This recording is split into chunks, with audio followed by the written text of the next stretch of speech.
बिस्मिल्लाहिर्रहमानिर्रहीम, अस्सलाम वालेकुम, गुड मॉर्निंग, गुज़श्ता ईद मुबारक आप सबको। आई होप कि आप सबकी ईद अच्छी गुजरी होगी। मेरी इंतहाई अच्छी गुजरी और इसीलिए मैं एक्सपेक्ट ये कर रही हूँ कि सबकी अच्छी गुजरी होगी। वैसे एक जो मसला रहा वो थ्रू आउट द कंट्री वो ये था कि गर्मी बहुत ज़्यादा थी and everybody who was even posting their pictures they were writing captions में कि भाईजान हम लोगों ने सिर्फ पिक्चर्स के लिए कपड़े पहने, बल्कि बहुत सारे लोग ऐसे जो कि तैयार नहीं हुए क्योंकि ईद के कपड़े मोस्टली फैंसी वगैरह के इस तरह से होते हैं। तो बहुत सारे लोगों ने अवॉइड ही किया इस पर, बट एनी हाउ ईद थी। इसका जज्बा जो था वो कुर्बानी का था और अल्लाह ताला के लिए जो कुर्बानी का एक जज्बा होता है, इसार का ये जो जज्बा होता है, इसका मकसद ये होता है तैयार होना। ऑब्वियसली सुन्नत है, हमें तैयार होना चाहिए, लेकिन वो गर्मी की वजह से बहुत सारे लोग नहीं हुए, सॉरी फॉर दैट। लेकिन मरी के लोगों की अच्छी गुजर गई है। और इसके अलावा अभी हम पंजाब की अगर बात करें तो पंजाब गवर्नमेंट हमें कुछ सेलिब्रेट करती हुई दिखाई दी। वज़ीर आज़म शहबाज शरीफ जो उन्होंने कहा well done Maryam, well done CM, well done Punjab. तो वो इसलिए शायद ये कह रहे हैं क्योंकि उनको ये लग रहा है कि जो फुजला वगैरह होता है कुर्बानी की ईद के बाद, वो उनके मुताबिक इस बार बहुत अच्छे तरीके से मैनेज किया गया सारा काम। और फुजले वगैरह की सफाई सुथराई का जो काम है, जो प्रोजेक्ट सीएम मरियम नवाज साहिबा की सुपरविजन में जो उन्होंने इंट्रोड्यूस करवाया, उससे मुतालिक वो मुतमईन दिखाई दी और फिर उन्होंने सेलिब्रेट भी किया है ईद के साथ साथ। अच्छा, उसके अलावा जो हम लोग इंपॉर्टेंट कुछ खबरें हैं जो ईद और इस सारे फेज़ में 3-4 दिनों में गुज़श्ता जो हमारी न्यूज़ से मुतालिक मुलाकात नहीं होती रही, वैसे तो हमारी रोज़ाना मुलाकात होती रही, वो आज के प्रोग्राम में डिस्कस करेंगे। सबसे पहले जी हम लोग बात करेंगे दौरा पाकिस्तान। मुत्तहदा अरब अमारात के जो सदर हैं उन्होंने वज़ीर आज़म की दावत को कबूल कर लिया है। ये एक इंपॉर्टेंट दौरा होने जाएगा अगर वो आ जाते हैं पाकिस्तान, और फिर उसके बाद क्या पेशरफ सामने आती है। इससे पहले भी उन्होंने पाकिस्तान को सपोर्ट करने की बात की थी। उसके बाद वज़ीर आज़म मोहम्मद शहबाज शरीफ ने मुत्तहदा अरब अमारात जो हैं सदर शेख मोहम्मद बिन ज़ैद अल नहान से टेलीफोन पर गुफ्तगू की है और ईद उल अज़हा की ये जो पुरमसरत एक मौका था उस पर मुबारकबाद पेश की, ईद की खुशियाँ बांटी गईं और इसी मौके पर दावत दी वज़ीर आज़म ने, जो कि उन्होंने कबूल भी कर लिया है। उसके बाद केपी का एक सरगर्म मामला रहा कल और परसों, वो हमारे सामने आया कि केपी में बिजली लोड शेडिंग तनाज़ा जो है वो शिद्दत इख्तियार करता चला जा रहा है। उस पर वज़ीर आला केपी बहुत मुतहर्रिक नज़र आ रहे हैं, एक्टिव नज़र आ रहे हैं। उन्होंने बहाल करने की जो है वो बिजली बहाल करने के लिए ग्रिड स्टेशन खुद ही पहुंच गए वो, और कुछ लोग उसको हमला कह रहे हैं ग्रिड स्टेशन पर, कुछ लोग उसको विजिट कह रहे हैं। Now that is your political affiliation. अगर आप पाकिस्तान तहरीक इंसाफ से ताल्लुक़ रखते हैं तो आप ऑब्वियसली उसको विजिट कहेंगे, और अगर नहीं रखते तो आप उसको हमला कहेंगे। लेकिन असल में था कि ये हम प्रोग्राम में आगे बढ़ के इस पर डिटेल में बात करेंगे। नेशनल ग्रिड से केपी की बिजली कम की गई तो बिजली बंद कर दूंगा, ये उनका कहना था। उन्होंने धमकी दी है वाज़े अल्फाज में, मजीद भी उन्होंने धमकी दी है, क्या धमकी दी है वो बाद में देखते हैं। अभी जी उसके बाद हम बात करेंगे T20 वर्ल्ड कप के हवाले से। सुपर 8 मरहला जनूबी अफ्रीका ने जो है वो अमेरिका को 18 रन से शिकस्त दे दी है, और पाकिस्तान में मानसून का आगाज़ भी 27 जून से 4 जुलाई के दरमियान है। जबकि कराची की अगर बात कीजिए तो कराची में जुलाई के अवाइल से ही मानसून बारिशों के शुरू होने का इम्कान है। ये एक अच्छी खबर है, आप सबको खुश भी करेंगे आज के प्रोग्राम में मानसून के हवाले से जो मैंने खबर दी है आपको। और उसके बाद फिर आपको एक और स्क्वाश के मैदान में दो बहनों की कहानी भी हम सुनाएंगे, आपकी मुलाकात भी करवाएंगे। और फिर उसके साथ साथ जी आपको हम आज मिलवाएंगे बच मलंगा फिल्म के डायरेक्टर से, शहरयार अली। उनसे जानेंगे कि उनकी क्या जर्नी है, वो हमारे मेहमान बनेंगे। अच्छा जी, ये हमारी टॉप स्टोरीज हैं आज की। लेकिन जो पॉलिटिकल एटमॉस्फेयर है, जो पॉलिटिकल माहौल है, उस पर बातचीत करने के लिए bureau chief Islamabad ABN news Khalid Jamil sahab हमारे साथ मौजूद है। खालिद साहब अस्सलाम वालेकुम। जी वालेकुम अस्सलाम। खालिद साहब, गुज़श्ता ईद मुबारक सबसे पहले तो। और ईद पे ये जो केपी में हमारे सामने आया ये क्या है? कुछ लोग इसको सीएम का विजिट कह रहे हैं, कुछ हमला कह रहे हैं, आपकी नजर में ये क्या है? देखिए, बुनियादी तौर के ऊपर जितनी भी हाइडल बिजली पाकिस्तान में पैदा होती है उसका जो बेशतर हिस्सा है वो खैबर पख्तूनख्वा में पैदा होता है, और बिजली वहां से पैदा होती है फिर वो नेशनल ग्रिड में आती है, और उसके अंदर एक रॉयल्टी और सूबे का हिस्सा होता है, नेट प्रॉफिट जिसको हम कहते हैं। वो वफाकी हुकूमत ने एक अरसे से पेंडिंग मामला चल रहे हैं, और वो कोई तकरीबन 300 अरब रुपए के करीब जो है वो खैबर पख्तूनख्वा का क्लेम है हुकूमत का कि वो वफाकी हुकूमत ने हमारे देने हैं। जबकि वफाकी हुकूमत का ये कहना है कि जहाँ पे डिफॉल्ट अमाउंट होगा वहां पे बिजली बंद की जाएगी, जहाँ पे जितनी ज्यादा डिफॉल्ट होगा वहां पे उतनी ज्यादा बिजली की लोड शेडिंग होगी। पर पख्तूनख्वा का ये कहना है कि अगर कोई 10 अरब 20 अरब या 25 अरब जितने भी बनते हैं वो वफाकी हुकूमत हमारे उन 300 अरब में से काट ले और बाकी हमें दे दे। वफाकी हुकूमत कहती है कि नहीं, वो जो भी 10-20 अरब में पहले वो आप हमें दें, फिर हम बाद में फैसला करेंगे कि आपके 300 अरब का क्या करना है। तो बुनियादी तनाज़ा ये है। अब हम्म। इसके अंदर जो भी समझदार आदमी है वो फैसला कर सकता है कि क्या एक सूबा जहाँ से बिजली पैदा हो रही है या जहाँ से भी रिसोर्सेज़ पैदा होते हैं, क्या उसका हक मारा जा सकता है? बुनियादी ज़रूरत जो होती है, जो बुनियादी उन फैसिलिटीज़ की फराहमी, वो आईन पाकिस्तान भी उसकी गारंटी देता है और पाकिस्तान के कवानीन भी एक गारंटी देते हैं कि जो चीज़ जहाँ से पैदा होगी, उस पे पहला हक उस इलाके के लोगों का होगा, उस सूबे के इलाकों जो लोग हैं, उनका होगा।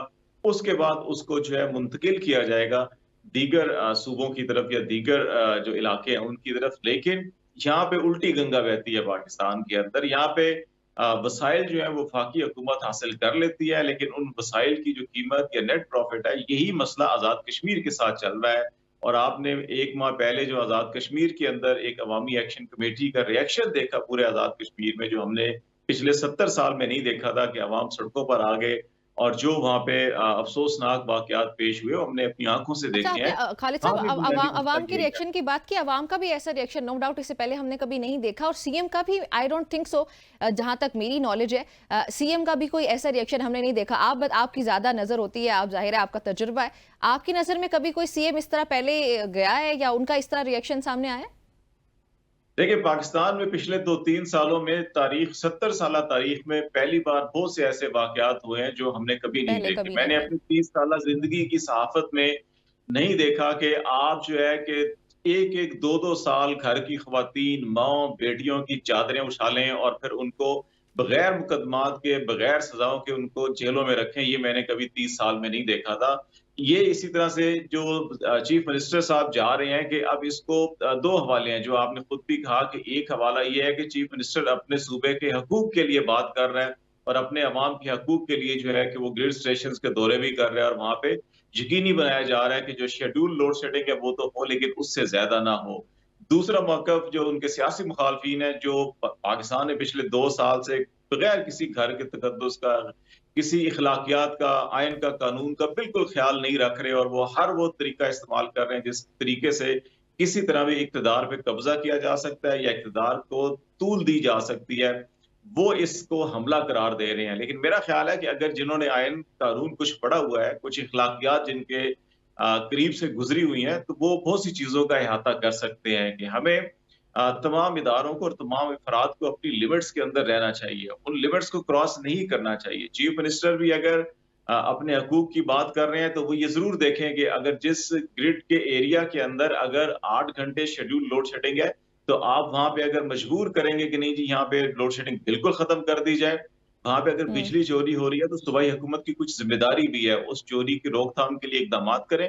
फिर वफ़ाक के साथ आप लड़ाई लड़ेंगे, जनाब आपने हमारे 250 अरब, 300 अरब या 400 अरब देने हैं, वो हमें ज़रूर दें, लेकिन जो बुनियादी ज़िम्मेदारी है वो भी अदा करें। सिमिलरली इसी तरह वफ़ाक को भी बुनियादी ज़िम्मेदारी अपनी अदा करनी चाहिए कि अगर आपने खैबर पख्तूनख्वा के वसाइल को नेशनल ग्रिड के अंदर शामिल किया हुआ है, तो फिर खैबर पख्तूनख्वा के अवाम का जो बुनियादी हक है, वो उनको दिया जाए। आप हकूक दिए बगैर जो है कि कहीं के आप हमें वहाँ से वसाइल भी दें और उन वसाइल की बेशक कीमत भी ये दें, तो बहुत ये बड़ा मसला है कि मुतनाज़ा अगर कर सकता है। विफाक ना जो सीएम के जो डिमांड्स है दो कि 1600 अरब दिया जाए उनको, और साथ ही फिर लोड शेडिंग के जो मामला इनको हल किया जाए, अगर नहीं किया जाता है तो ये तो फिर इस तरह से हो जाएगा कि जैसे जंग है, जैसे केपी तो हमारा है ही नहीं। अच्छा खालिद साहब, एक और इम्पोर्टेंट चीज़ है, वजीर खजाना ने एक इम्पोर्टेंट स्टेटमेंट दी है, पहले आपको वो सुनवाते हैं, फिर उस पर आपका कॉमेंट भी लेते हैं। से फिलैंथ्रोपी से जो स्कूल हैं, यूनिवर्सिटीज हैं, अस्पताल हैं, वो तो चल सकते हैं। मुल्क सिर्फ टैक्स से चल सकते हैं। ऑन ऑल दो सेक्टर्स जो पहले डायरेक्ट टैक्स की मद में नहीं थे, उनको इस मद में लाया जाए। 3.9 ट्रिलियन की टैक्स एग्जेम्पशन या टैक्स एक्सपेंडिचर्स हैं, हम उनको एक्सपेंडिचर्स कहते हैं, बट वो एग्जेम्पशंस हैं। तो बतदरीज हमने उन एग्जेम्पशंस को रिड्यूस करना है। हम बाकी सेक्टर्स को नेट में ला रहे हैं। 31,000 32,000 रिटेलर्स इस वक्त रजिस्टर हो चुके हैं और जुलाई से उन पे टैक्स का इतलाक होगा इंशाल्लाह। से फिलहाल जी खालिद साहब, ये आपने सुना, इस पे आपका क्या कमेंट है? देखिए, उनके ऊपर तो सबसे सबसे पहला जो मेरा ये ख्याल है कि एक ऐसा शख्स जिसने पाकिस्तान की शहरियत तर्क कर दी, वो अपने आप को पाकिस्तानी कहलवाना शर्म महसूस करता था, उस शख्स को एक मुल्क से उठाकर पाकिस्तान में लाया गया। पाकिस्तान में उसने वजीर का हलफ उठाया, हलफ उठाने के बाद उसको पाकिस्तान की शहरियत दी गई। इस किस्म के तारीख में भी मैंने 70 साल में ऐसे वाकयात नहीं देखे। मोइन कुरैशी और शौकत अजीज को भी लाया गया था, लेकिन एटलीस्ट उनके पास पाकिस्तान की शहरियत तो थी। ये शख्स पाकिस्तान की शहरियत छोड़ चुका था, अपने लिए ये काबिल फख्र नहीं समझता था कि वो पाकिस्तान का शहरी है, इसलिए उसने छोड़ दिया। एक ऐसे शख्स को लाके पाकिस्तान में मुसल्लत किया गया है, इससे बड़ी पाकिस्तानी कौम के साथ कोई भी मजाक या आप तौहीन कह सकते हैं कि नहीं हो सकती।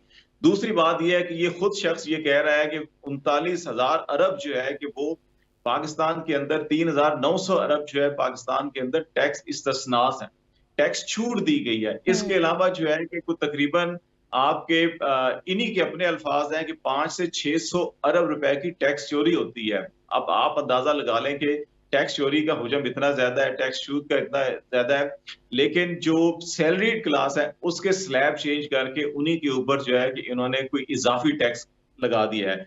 अभी सिर्फ मैं आपको अपनी एग्जांपल दूं कि एक आम जो मिडिल और लोअर मिडिल और अपर मिडिल क्लास के जो लोग हैं, उनकी सैलरीज के अंदर जो टैक्स की अभी नई शरह जो 1 जुलाई से नाफिज होगी, जो अभी बजट के अंदर दी गई है, वो 25 से जाकर 35-40% तक टैक्स की मद में ज्यादा कटौती होगी उनकी। और इन्फ्लेशन रेट पाकिस्तान में 25% है, और जो परचेजिंग पावर कम हुई है वो इससे अलग है।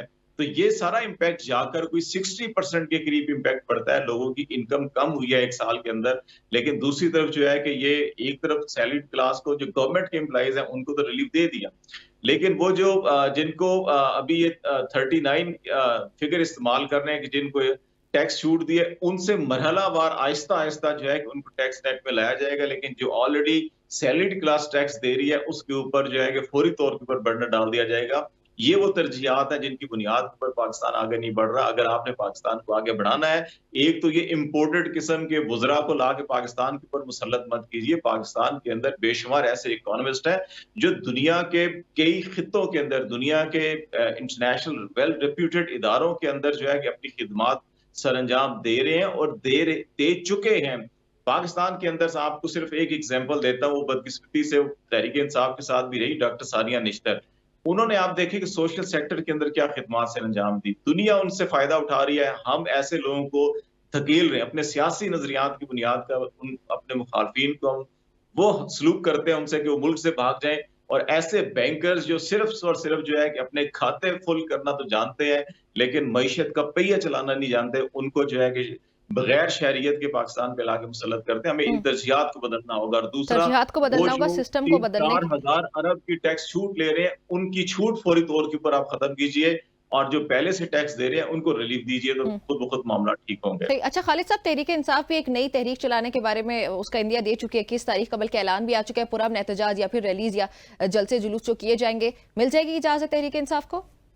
तहरीक इंसाफ को बिल्कुल इजाजत नहीं मिलेगी। तहरीक इंसाफ इस वक्त जो है कि वो शजर ममनू है पाकिस्तान के अंदर, और पाकिस्तान में 2 कलर जो हैं वो रेड और ग्रीन जिस भी कपड़े के ऊपर नजर आएंगे, खा वो ख्वातीन का दुपट्टा ही क्यों ना हो। तो पाकिस्तान के रियासती इदारों ने बदकिस्मती फैसला किया है कि ये 2 कलर उनके लिए, वो बिल्कुल, आप स्पेनिश बुल फाइट देखते हैं कि उनको एक सुर्ख झंडा दिखाया जाता है तो वो सींग उठा के पीछे भागने शुरू कर देते हैं। तो इस वक्त पाकिस्तान में कानून नाफिज करने वाले इदारों के लिए भी जो है कि ग्रीन और रेड कलर जो है कि वो बिल्कुल बुल को एक वो तरगीब देने वाला कि आप बैल मुझे मार वाली हिसाब है। तो इनको इजाजत तो नहीं मिलेगी। इस्लामाबाद हाई कोर्ट हो, लाहौर हाई कोर्ट हो, सिंध हाई कोर्ट हो, वहां पे हाई कोर्ट्स ने इजाजत दिया कि नहीं, आईने पाकिस्तान गारंटी देता है सियासी एक्टिविटीज की और इनको इजाजत है, देनी चाहिए, लेकिन इसके बावजूद कहीं भी जो है कि उनको इजाजत नहीं दे रही। यही वो पाकिस्तान के अंदर इस वक्त फुस्तायत या एक जब्र का माहौल है, जिसकी वजह से पाकिस्तान के अंदर बेशुमार जो आपका ब्रेन ड्रेन हुआ, आपके सरमाया पाकिस्तान के अंदर से बाहर चला गया, आपके जो अच्छे ज़हीन लोग हैं वो पाकिस्तान से बाहर जा रहे हैं।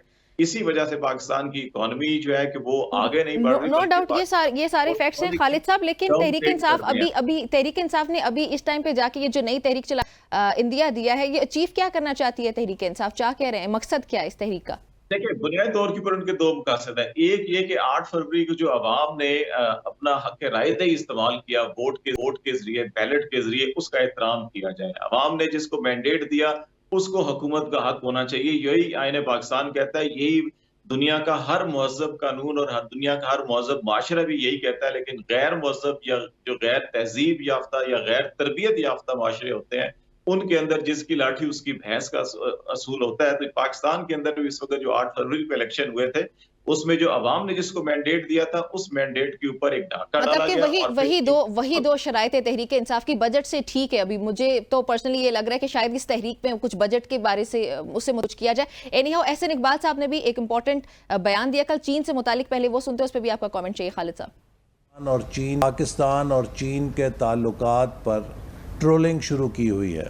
ये तासुर देने की कोशिश की जा रही है कि खुदा न खास्ता पाकिस्तान और चीन के दरमियान ताल्लुकात में कोई कमी आ गई है। इस वक्त एक मखसूस सियासी जमात ने एक फ़न सीखा है और उस फ़न को मैं ट्रोल गर्दी कहूँगा।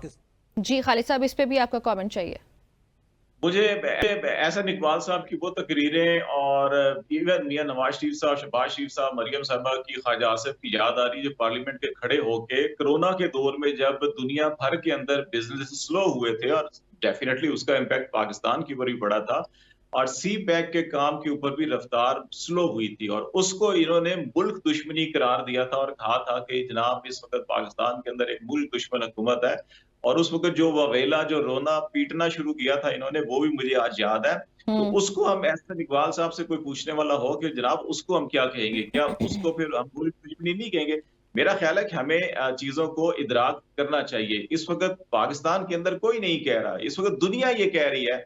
अगर किसी ने कोई आर्टिकल लिखा है या मज़ामीन छपे हैं या जो खबरें आई हैं वो चाइना की खबरें हैं, वो जो है कि वो जापान के जो मैगजीन है, अखबारात हैं, उनकी खबरें हैं, वो अमेरिकन जो मीडिया है वो ये रिपोर्ट कर रहा है कि पाकिस्तान के साथ चीन ने अपने तल्लुकात को डाउनग्रेड किया है। और वो जॉइंट स्टेटमेंट है जो पाकिस्तान और चीन के जो वज़ीर आज़म ने 2018-19 के अंदर अगर दौरा हुआ, 2022 के अंदर शहबाज शरीफ से हुआ दौरा हुआ, 2023 में निगरान वज़ीर आज़म का दौरा हुआ और 2024 में अभी जो है कि शहबाज शरीफ का दौरा हुआ। इन 4 विजिट्स के आप जॉइंट स्टेटमेंट जो फॉरेन ऑफिस पाकिस्तान का और चीन का मिलकर तैयार किए, उसके अंदर हमें नजर आ रहा है कि डाउनग्रेड हुआ है। पहले कहा जाता था कि चीन और पाकिस्तान अपने दो तरफा तल्लुकात को हाईएस्ट प्रायोरिटी पे रखते हैं, अब उन्होंने कहा प्रायोरिटी पे रखते हैं, तो हाईएस्ट जो है उन्होंने निकाल दिया जॉइंट स्टेटमेंट के अंदर। तो ये वो नुकता है जिसकी बुनियाद के ऊपर जो डिप्लोमेटिक कम्युनिटी है, जो इंटरनेशनल कम्युनिटी है, वो ये कह रही है कि चाइना जो है कि वो इस वक्त 2 वजूहात से पाकिस्तान के अंदर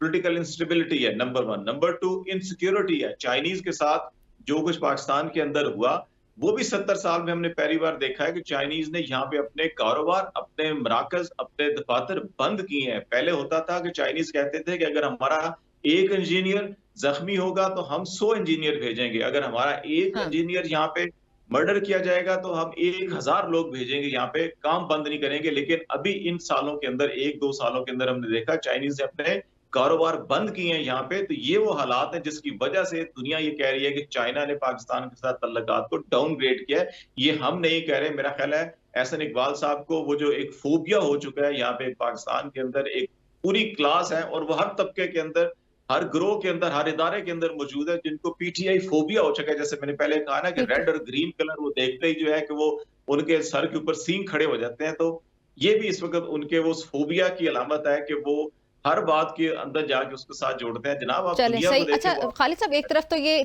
चीन से मुतालिक तमाम तर मामलात है, दूसरी तरफ अगर हम देखें तो यूएई है। उस यूएई के सदर ने वज़ीर आज़म की दावत भी कबूल कर ली है। अगर वो पाकिस्तान का विजिट कर लेते हैं और मजीद बातचीत आगे बढ़ती है, चाहे वो किसी भी सेक्टर में हो, आप उसका क्या इम्पैक्ट देखते हैं इस विजिट का ही ओनली? देखिए, मेरा ये ख्याल है कि पाकिस्तान को इस वक्त अपने दोस्त ममालिक से माली सियासी मदद जो है वो चाहिए। इस वक्त जो है पाकिस्तान की इकोनॉमिक पोजीशन कोई बेहतर नहीं है और पाकिस्तान को जो 1 जुलाई से अगला माली साल शुरू हो रहा है वो 30 से 35 अरब डॉलर की हमें जो फाइनेंशियल गैप है वो फिल करने के लिए सपोर्ट चाहिए। वो हमें कहाँ से मिलती है? हमें यूएई, कतर से, सऊदी अरब से, चाइना से, जो हमने इनके कर्जे वापस करने हैं, ये हमें मुसलसल रोल ओवर करते हैं अगले 2 साल के लिए, 1 साल के लिए, 3 साल के लिए। लेकिन ये तमाम के तमाम दोस्त ममालिक पाकिस्तान को ये कह रहे हैं कि आप अवामी राय का एहतराम करें, अवामी मैंडेट का एहतराम करें और पॉलिटिकल स्टेबिलिटी लेकर आए। जब तक आप ये नहीं लाएंगे आपकी मैशत ठीक नहीं होगी। और ये अच्छी बात है कि इससे पहले हमने कतर के और सऊदी अरब के जो अमीर हैं उनको भी दावत दी, उन्होंने भी कहा हम आएंगे, लेकिन अभी तक वो दौरे मटीरियलाइज नहीं हो सके। अच्छी बात है अगर ये विजिट होता है, वो आते हैं तो एटलीस्ट पाकिस्तान में जो एक कारोबारी माहौल के लिए जो एक एतमाद होता है, उसकी तरफ एक कदम ज़रूर होगा। लेकिन इस दौरे के अंदर क्या वो सिर्फ़ आके सैर-सपाटा करके चले जाएँगे?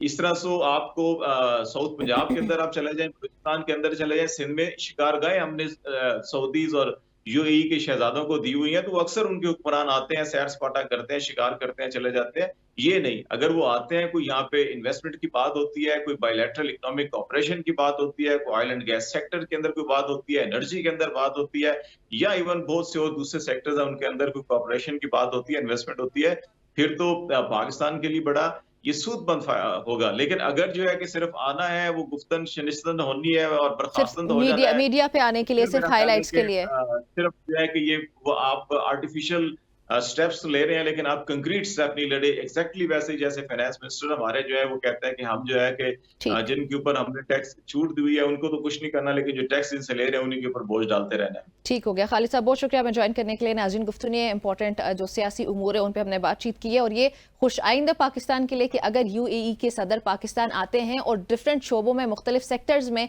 कुछ आगे बढ़ने की और पाकिस्तान को खास तौर पे ग्रो करने की कोई बातचीत होती है, तो ये पाकिस्तान के लिए बहुत ज़्यादा पॉजिटिव हो जाएगा अगर इन्वेस्टर का एतमाद बहाल हो जाता है। एक ब्रेक शामिल करते हैं जल्दी से। आपने देखते रहना है सबकी सोच।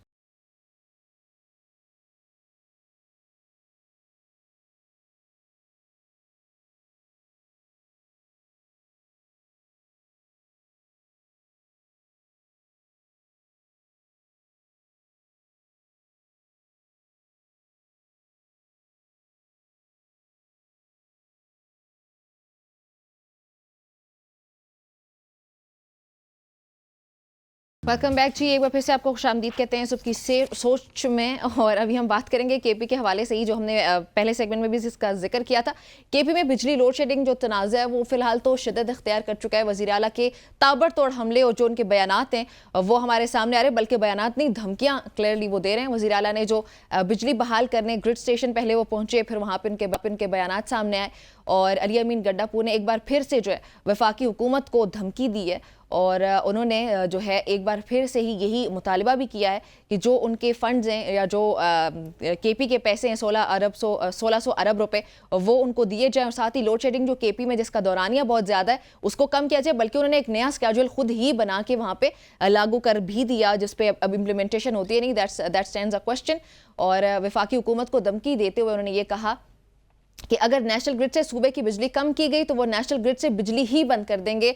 और साथ उन्होंने ये कहा कि हमें मजबूर ना करें, कि वफाकी हुकूमत को उन्होंने कहा हमें मजबूर ना करें कि हम धक्के देकर आपको हुकूमत से बाहर निकालें। उन्होंने कहा, सुनते हैं मिलके। तो हमारे वाजिबात वैसे बन रहे हैं जो कि हमारे सीसीआई से अप्रूव्ड हैं, वो तकरीबन 1600 अरब के करीब हैं और वो हमें नहीं मिल रहे। लेकिन जैसे ये मैंडेट चोरी करके झूठ की बुनियाद पे बैठे हुए हैं, उसी तरह झूठ, फ्रॉड और बेशर्मी, वो ये जो मैंडेट चोर हुकूमत है इसमें कूट कूट कर भरी हुई। किसी ने भी वापडा के किसी असासे को नुकसान नहीं पहुंचाना, क्योंकि ये हमारा असासा है और हमारे टैक्स के पैसे से बना हुआ है। मैं यहाँ पे ऐलान कर रहा हूँ कि 12 घंटे से ज़्यादा लोड शेडिंग किसी फीडर पर भी नहीं होगी। मैंने आई साहब को बड़ा क्लियरली बता दिया रात को कि किसी भी बंदे के ऊपर पख्तूनख्वा की पुलिस वापडा के कहने पर कोई FIR नहीं करेगी। आपके सूबे का इमरान खान ने मुझे वज़ीर आला बनाया है, आपका चीफ एग्जीक्यूटिव मैं हूँ, आपने उन्हीं अहकामात पे चलना है जो मैं बता रहा हूँ। हमारे जी, सो अली अमीन गंडापुर ने क्या धमकियां दी वफाकी हुकूमत को या क्या कहा उन्होंने, यह आपने सुना है। हमें ज्वाइन किया है जी अभी शौकत यूसुफजई साहब ने मजीद इस पे बात करने के लिए। शौकत साहब अस्सलाम वालेकुम। वालेकुम अस्सलाम। शौकत साहब, सबसे पहले तो ये बताइएगा कि सीएम की ये जो धमकियां या फिर रिक्वेस्ट कहें, जो भी आपकी एफिलिएशन है पाकिस्तान तहरीक इंसाफ से, सो ये आप इसको कैसे देखते हैं? रेड लाइन क्रॉस नहीं करे कहीं पे सीएम? बिस्मिल्लाहिर्रहमानिर्रहीम। देखिए रेड लाइन तो वफाकी हुकूमत क्रॉस कर चुकी है कई अरसे पहले। आप देख रहे हैं कि आप पाकिस्तान में ना तो आइन है ना कानून की बालादस्ती आपको नजर आ रही है। जिस पे मर्जी है, कोई सियासी कल्चर भी खत्म होता जा रहा है पंजाब के अंदर और इस्लामाबाद के अंदर। आप देखिए कोई वहाँ पे जलसा जुलूस नहीं कर सकता। तो हमारे मुल्क के अंदर तो जमहूरियत नाफिज है ना। जमहूरियत में तो सियासी हर चीज हो सकती है, लेकिन वहाँ पे कोई सियासी एक्टिविटीज की इजाजत नहीं है। तो मेरे ख्याल से वो तो क्रॉस तो रेड लाइन तो वफाकी हुकूमत क्रॉस कर चुकी है, आइन को मलिया मीट कर चुकी है। देखिए हमारा हम ये कहते हैं कि बिजली जब खैबर पख्तूनख्वा में पैदा हो रही है और हमारी ज़रूरत से कहीं ज़्यादा पैदा हो रही है। हमारी टोटल 2600 हमें बिजली रिक्वायरमेंट है और हमें तकरीबन 400-500 मेगावाट जो है ये शॉर्टफॉल आता है इसमें। और ये जो कहते हैं कि जी बिजली चोरी हो रही है, तो इसमें चोरी में बापडा मुलविस होता है। चोरी देखें ना, अभी तक बापडा अपने आप को अपग्रेड नहीं कर चुका है। अगर लाइनें जा रही हैं, आप मीटर पाबंदी लगाएंगे कि जी नया मीटर नहीं लगेगा, तो किस-किस को आप रोकेंगे? तो हम्म। हम तो आपके साथ हैं, हम आपको कहते हैं कि जी आप बताएँ हमें कि कहाँ चोरी हो रही है, ताकि हम वहाँ जाके आप एफआईआर करेंगे, हम उनको पकड़ेंगे कि जी आपने बिजली चोरी की। तो ये कई अरसे से आंख मचोली चल रही है, क्योंकि वापडा वाले खुद मिले हुए हैं। वो चाहते हैं कि उनकी दुकानदारी चलती रहे, वरना बड़ा सिंपल सी बात है। आप जितना जितना ये तो दुकानदारी है, आप जितना माल बेचेंगे उतना आप वो करेंगे, लेकिन यहाँ पे ये सिस्टम नहीं है। यहाँ तो बड़ा अजीब-सा है कि बस आप अगर ट्रांसफार्मर खराब है तो जी वो सूबाई हुकूमत बनाएगी। पैसे वापडा लेती है बिजली के, और ट्रांसफार्मर जो है वो सूबाई हुकूमत ठीक करेगी। सही। लाइन खराब हो गई तो जी सूबाई हुकूमत ठीक करेगी। तो हम्म। ये जो बहुत सारी चीज़ें हैं, दूसरी बात, सबसे अहम बात ये है कि हमारे बकायाजात हैं। ये सूबा जो है वो उन पैसों से चलता है। हमारे हमारे रेवेन्यू जो है वो इन्हीं चीज़ों से आता है, गैस से आता है, बिजली से आता है, टोबैको सेस मिलता है। ये सारी चीज़ें वो हैं जो जिस पे सूबा चलता है, लेकिन आप देखें कि 1600 अरब से ज़्यादा हमारे बकायाजात हो गए हैं। तो ये वफाकी हमारे हुकूमत ऊपर आपको क्यों टोटल नहीं दे रही शौकत साहब? 1600 अरब रुपया जो आप लोगों का है, आपके सूबे का है, ये फराहम क्यों नहीं किया जा रहा? फिर आपको वफाकी हुकूमत क्या कहती है इस पे? ये तो आप उनसे पूछे ना कि जब सीसीआई ने अप्रूव किया है, मतलब ऐसा पैसा नहीं है जो हम क्लेम कर रहे हैं। ये वो पैसे मैं बता रहा हूँ, वैसे तो ज़्यादा है। ये वो पैसा है जो सीसीआई से अप्रूव्ड है कि जी ये खैबर पख्तूनख्वा को मिलना है। तो उसके बावजूद नहीं मिल रहा, और हम पे टोटल कर्जा हमारे ऊपर 550 अरब है। तो हम्म। ये जो हम पे ज्यादा वो करते हैं कि जी खैबर पख्तूनख्वा तो कर्जे लेके चल रहा है, ये कर रहा है, तो भाई तुम हमें एक तरफ ताने भी दे रहे हो। तो हम कर्जा नहीं लेंगे तो क्या करेंगे? आप हमें 1600 अरब दे दें, 550 अरब हमने कर्जा लिया, हम तो कर्जा फ्री सूबा है। यहाँ पे तो किसी किस्म का कोई कर्जा नहीं होगा। हम तो अल्हम्दुलिल्लाह उस पे जा रहे हैं, हम तो कोई डिफॉल्ट में नहीं जा रहे। हम्म। लेकिन अगर आप हमारा पैसा नहीं देंगे, आप हमें तंग करेंगे, तो आप हमें बताएं कि हम हमें क्या करना चाहिए? क्योंकि लोगों ने हमें वोट दिया है, वो हमें भी ताने दे रहे हैं अच्छा, कि जी हमने हम तो आप आपको। लोगों को वैसे उसूलन अगर आपने पूछ ही लिया है, तो आप लोगों को करना ये चाहिए कि वफाक के साथ जाएं, जाके बैठें। अभी सीएम साहब साथ ये भी कह रहे हैं कि अगर हमें हमारे पैसे नहीं दिए जाते तो मैं आईएमएफ को लिखूंगा कि हमारे नाम पे या जो कर्ज लिया जाता है वो हमें दिया नहीं जाता है return. So I don't think so कि आईएमएफ के पास पहले जाने की जरूरत है। इससे पहले आप लोग वफाक के पास जाएं, देखें कि क्या मामला है, उनको हल करने की कोशिश की जाए। आपका ये ख्याल नहीं है? देखिए मेरे ख्याल से आपको भी पता है कि लोगों ने कितनी कितनी बातें की कि अलियामीन गंडापुर साहब जो है वो देखें एक तरफ धमकियां देता है, फिर जाके वफाक से हुकूमत से मिलता है। हम्म। तो हमने दोनों ऑप्शन इस्तेमाल किए हैं। आप देखें वो वक्तन फवक्तन मिलते रहे हैं, सूबे के हकूक के हवाले से उन्होंने बात की है। और बदकिस्मती ये है कि वहाँ पे जब हम जाते हैं वहाँ पे, तो वफाकी हुकूमत हमारे साथ एग्री कर जाती है कि ये आपका हक है, ये आपको हम फौरन देंगे, ये करेंगे, वो करेंगे। हम ये भी कहते हैं कि अगर आपके पास पूरे पैसे नहीं है तो आप हमें किस्तों में अदा कर दें, हम्म। लेकिन सूबे को जाम ना करें।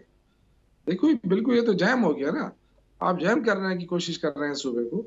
तो ये तो देखें ना, फिर तो तंग आमद बजंग आमद, ये तो फारसी का मुहावरा है कि हम आखिर हमारे तो पास शौकत साहब, ऑप्शन इन क्या रहे। शॉर्ट आप ये कह रहे हैं कि आप विफाक के पास पहले जा चुके हैं, कोशिश कर चुके हैं, वहां से कोई नतीजा नहीं निकला, इसलिए आप लोग धमकी वाले रास्ते पे आ चुके हैं और अब आप लोग इसी रास्ते के साथ आगे बढ़ेंगे।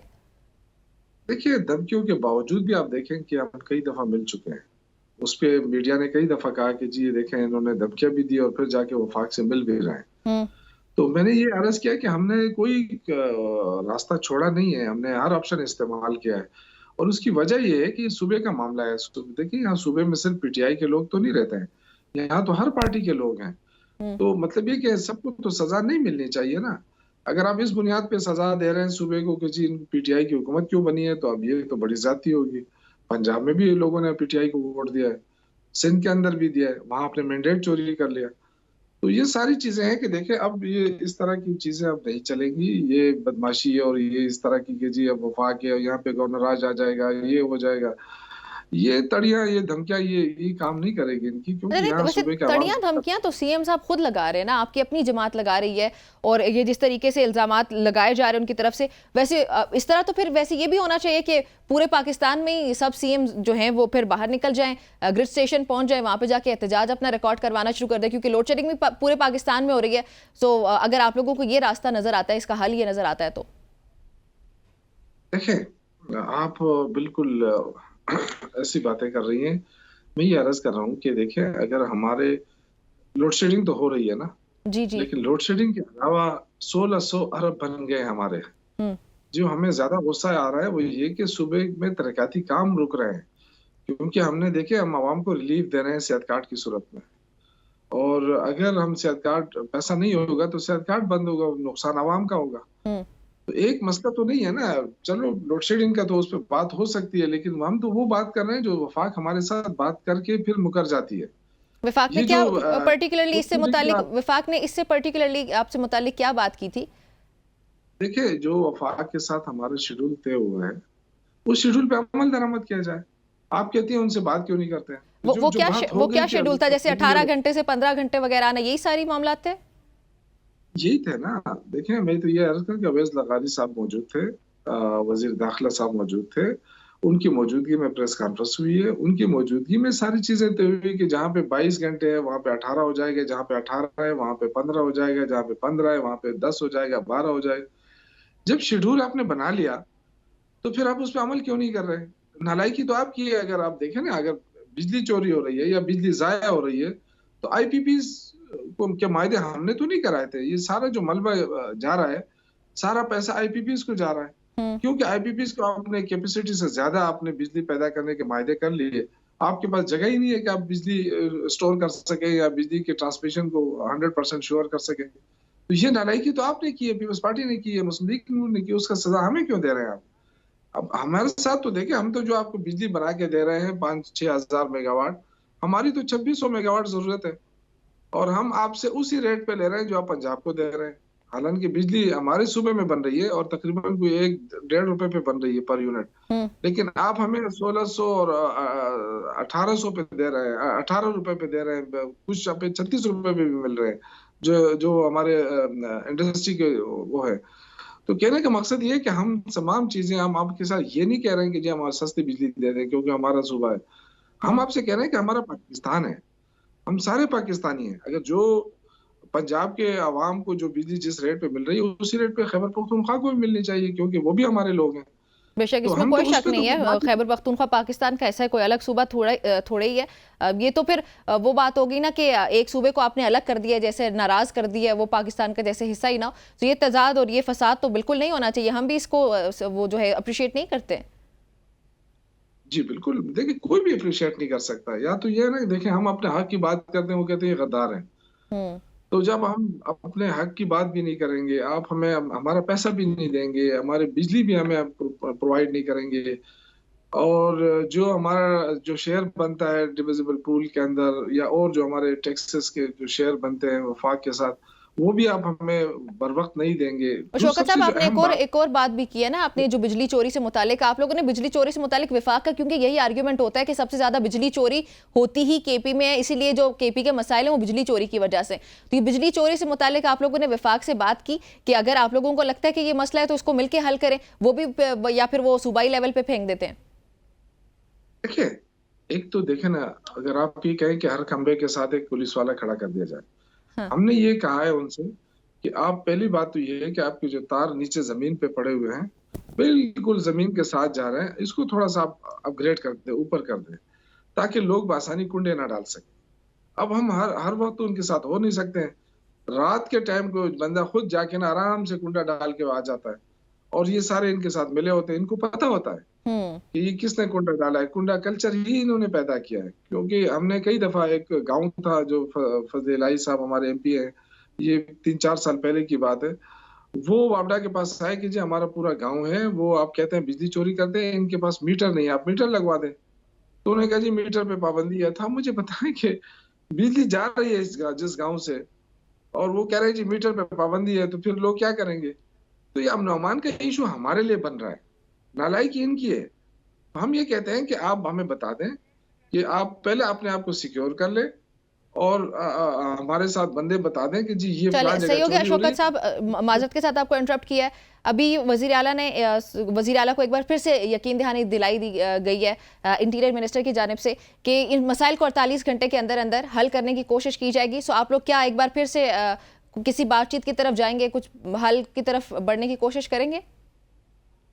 देखिए, हम सियासी लोग हैं, ये किस तरह बात आप कर रही हैं? हम सियासी लोग हैं, हमें मतलब ये है कि हम सियासत। जी, लाइन ड्रॉप हो चुकी है। शुभजई साहब हमारे साथ मौजूद थे, इनकी गुफ्तगू आपने सुनी है। केपी का ये मसला है, ये ज़रूर हल होना चाहिए। केपी पाकिस्तान का हिस्सा है, हमारा सूबा है और वहाँ पे तहरीक इंसाफ की हुकूमत है, तीसरी बार आई या 50 बार आए, जिसकी भी हुकूमत है वहाँ के लोग पाकिस्तानी है, वो हमारे लोग हैं। सो किसी एक सूबे को बिल्कुल अलहदा कर देना क्योंकि सेंटर में किसी और जमात की हुकूमत है, ये मुनासिब अमल नहीं है। पाकिस्तान तहरीक इंसाफ या जो भी CM की डिमांड्स है वहाँ पे उनको पूरा किया जाए, अगर वो अवाम के फ़ायदे में है या उसको फ़ायदा अवाम को पहुँचाने के लिए है। एक ब्रेक शामिल करते हैं।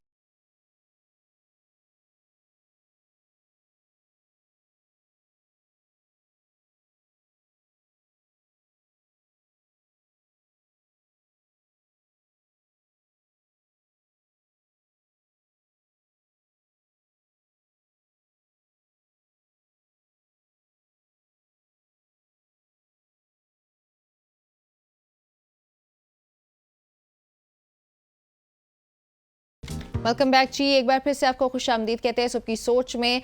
मैंने प्रोग्राम के स्टार्ट में कहा था कि ईद गुजरी है, अभी आज ईद का चौथा रोज़ है, ईद ओवर हो चुकी है, we are all back to work.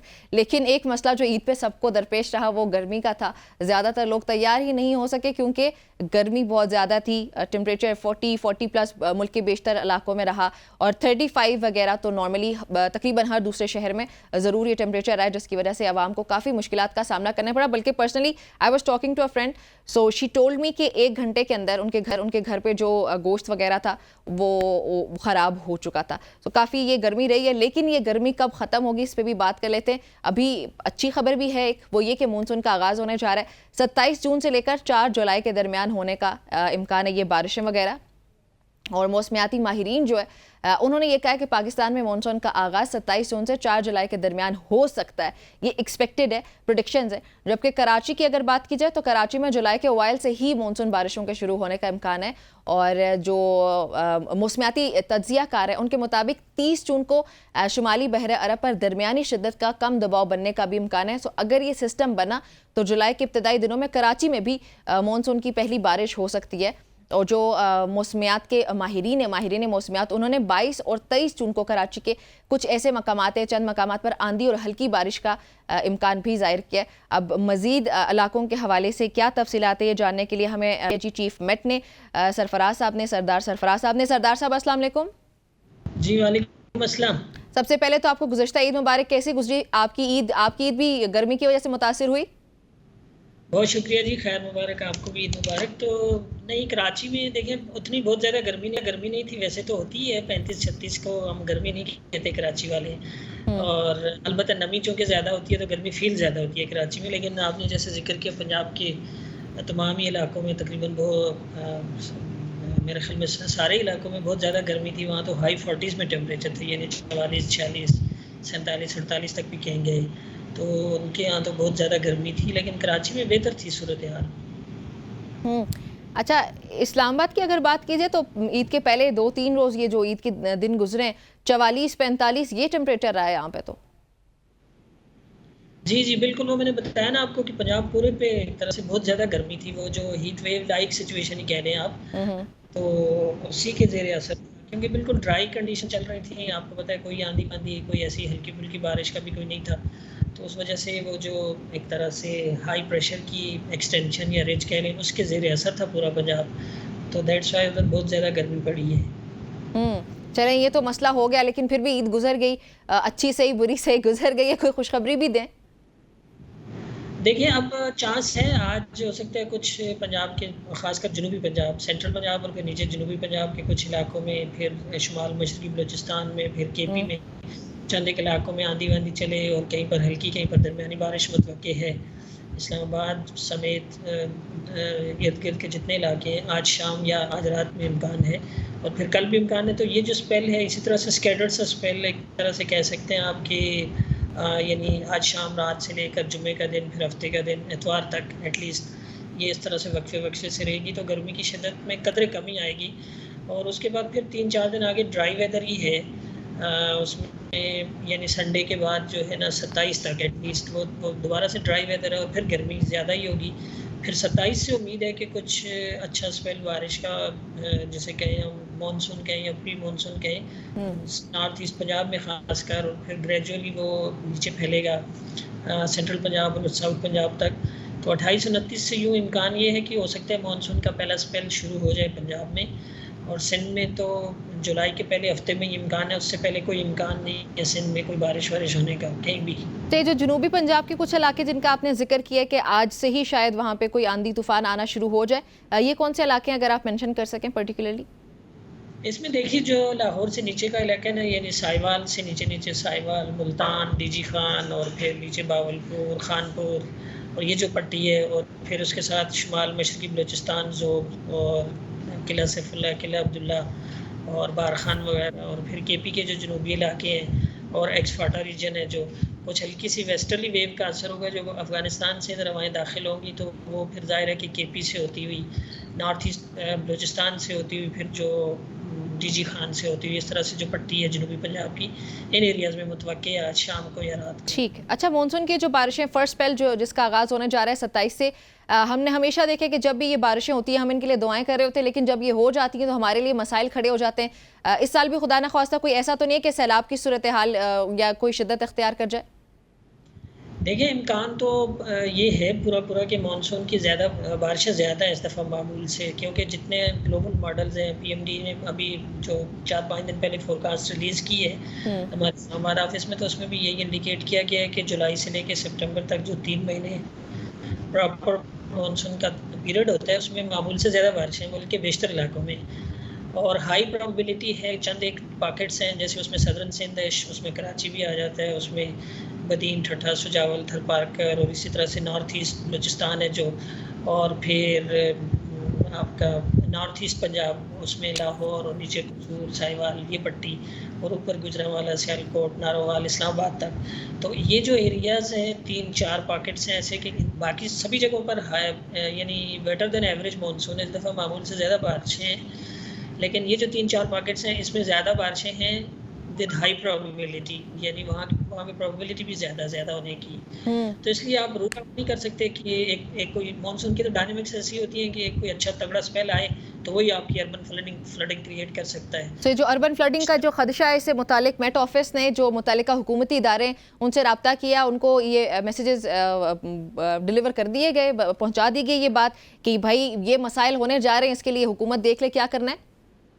देखिए अभी तो फोरकास्ट शेयर की गई है, वो तो सबको शेयर हो गई है और वेबसाइट पे भी मौजूद है, लेकिन वो तो स्पेल जब बाकायदा एक स्पेल कमेंस होता है ना, तो उससे 3-4 दिन पहले, 5 दिन पहले फिर उसमें पर्टिकुलरली बताया जाता है कि हाँ ये आने वाला स्पेल जो है ये इतना हैवी स्पेल है और इसके नतीजे में फलां पॉकेट्स या फलां जगह जो है उनमें फ्लैश फ्लडिंग, अर्बन फ्लडिंग, वो तो स्पेल के कमेंस होने से जस्ट पहले बताया जाएगा। यानी अगर ये 27 से 28 से शुरू होता है तो प्रॉबेबली 23-24 को फिर उसमें इंडिकेट कर दिया जाएगा।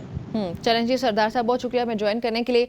नाज़रीन, खुशखबरी और साथ ही जो है वो एक बुरी खबर वो ये कि सैलाब की सूरत हाल इख्तियार कर सकती हैं ये बारिशें, लेकिन अल्लाह ताला से दुआ करें कि जो भी बारिशें हों वो रहमत वाली बारिशें हों और पाकिस्तान के लिए बेहतर हो। और हमारे मुल्क का ओब्वियसली मौसम यहाँ पे ज़्यादा ख़राब होता है, क्लाइमेट चेंज की वजह से गर्मी पाकिस्तान में ज़्यादा पड़ रही है, पाकिस्तान इंडिया ये जो खित्ता है, तो दुआ करें कि रहमतों वाली बारिश अल्लाह ताला नाज़िर फरमाए। एक ब्रेक शामिल करते हैं।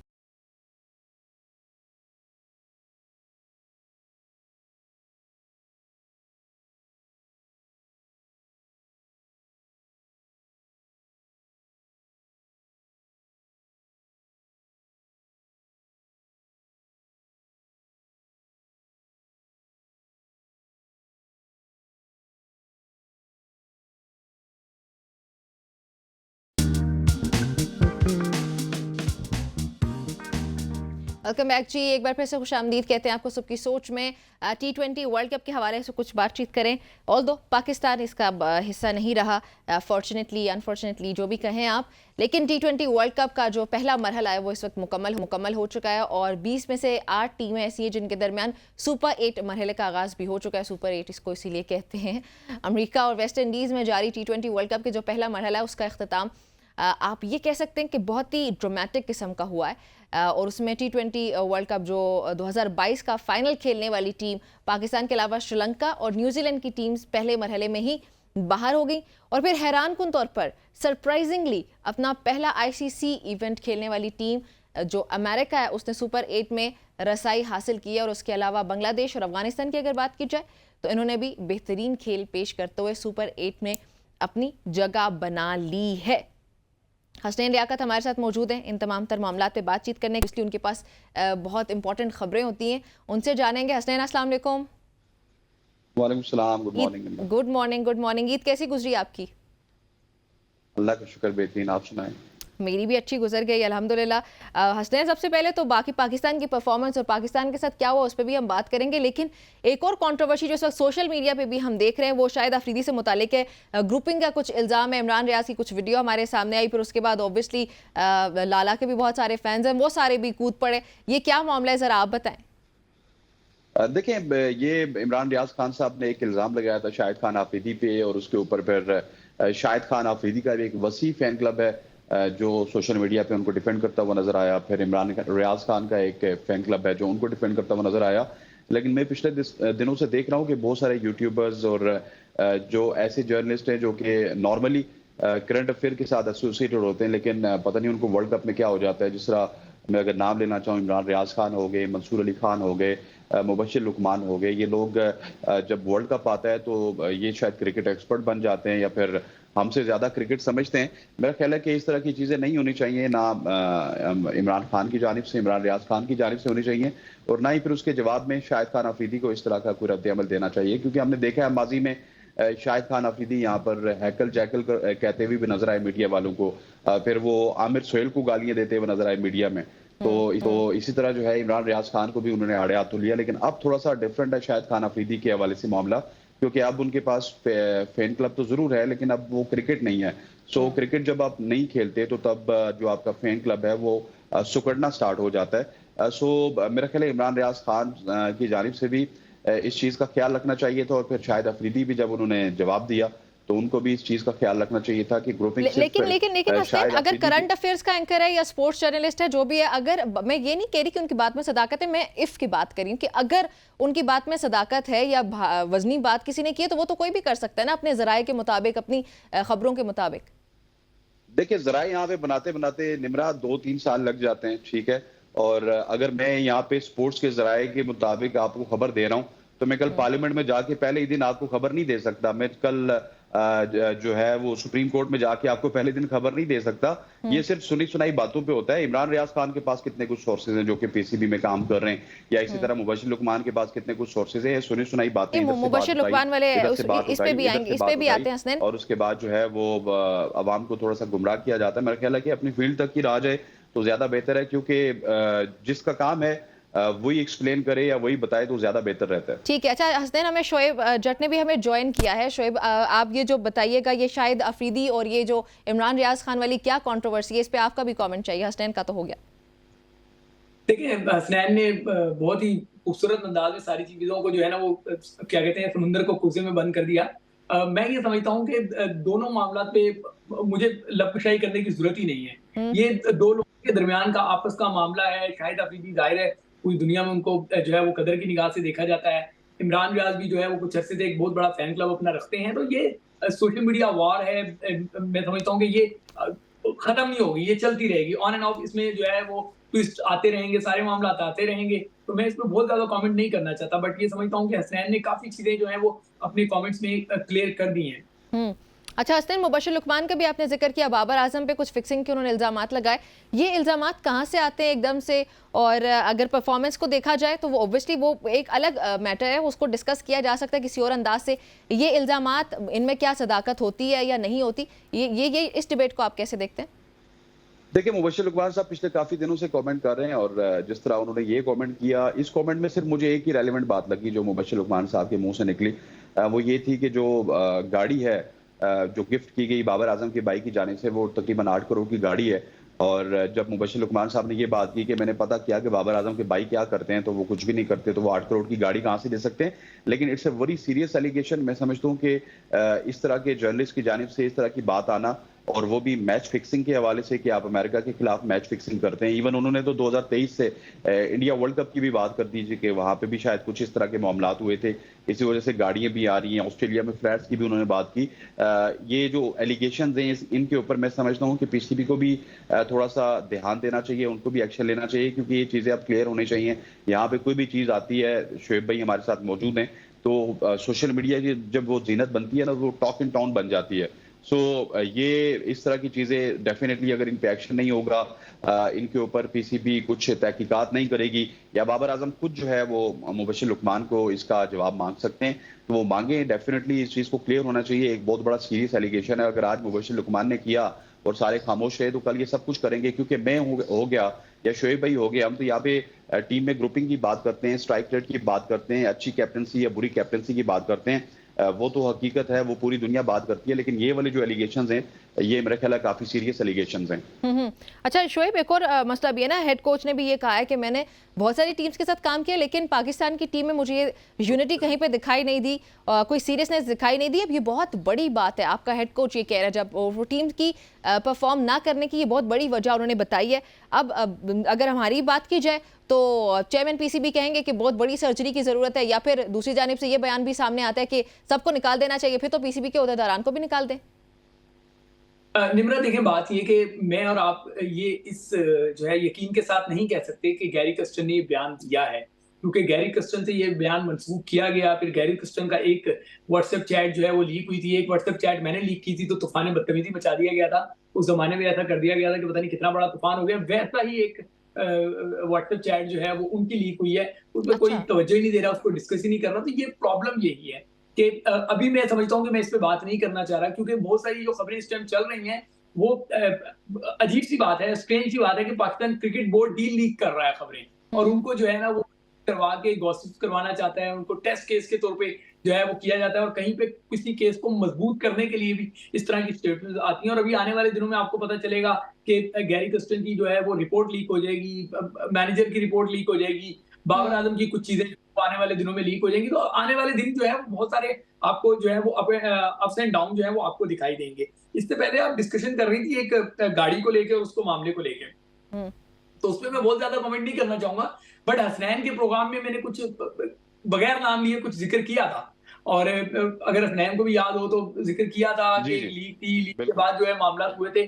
तो ये इसको कहते हैं जिम्मेदाराना और गैर जिम्मेदाराना सहाफत।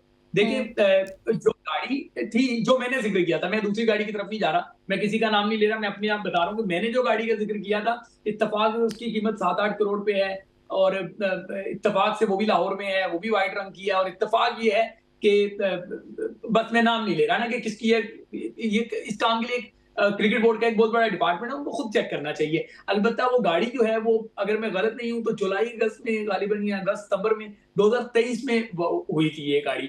आप समझ लें कि एशिया कप गालिबन चल रहा था, तो ये गाड़ी का उस टाइम का मामला है जो मैंने जिक्र किया है। मैं दूसरे किसी की खबर पे कमेंट नहीं करना चाहता, ना मैं करूंगा। उसकी वजह ये है कि जो खबर दे रहा है वो अपनी खबर का खुद जिम्मेदार है, जो मैं खबर दूंगा मैं उस पर कमेंट करूंगा, मैं उस पर बात को लेके आगे चलूंगा। लेकिन ये जरूर है कि जो है ना फिंगर क्रॉस हो रही है। पाकिस्तान क्रिकेट बोर्ड का इतना बड़ा महकमा है, वो क्या मुफ्त की रोटियां तोड़ने के लिए बैठा हुआ है? क्या वहां पे चीजें नहीं देखी जा रही? इसी तरीके से एफबीआर में भी एक सवाल उठता है कि जिस बेचारे की 60,000 तनख्वाह है, आप उसकी सिम बंद कर रहे हैं, आप उसके बाकी जो है ना वो नान जो है वो दाल रोटी उसकी वो भी आप बंद करने पे जा रहे हैं, आप उसका सांस भी बंद करने पे जा रहे हैं। बट आपको नजर नहीं आ रहा कि इतनी महंगी महंगी गाड़ियां इधर उधर हो रही हैं, इतने बड़े बड़े फ्लैट्स जो है वो इधर उधर हो रहे हैं, सारे मामला हो रहे हैं, तो वहां पे जवाब तलबी क्यों?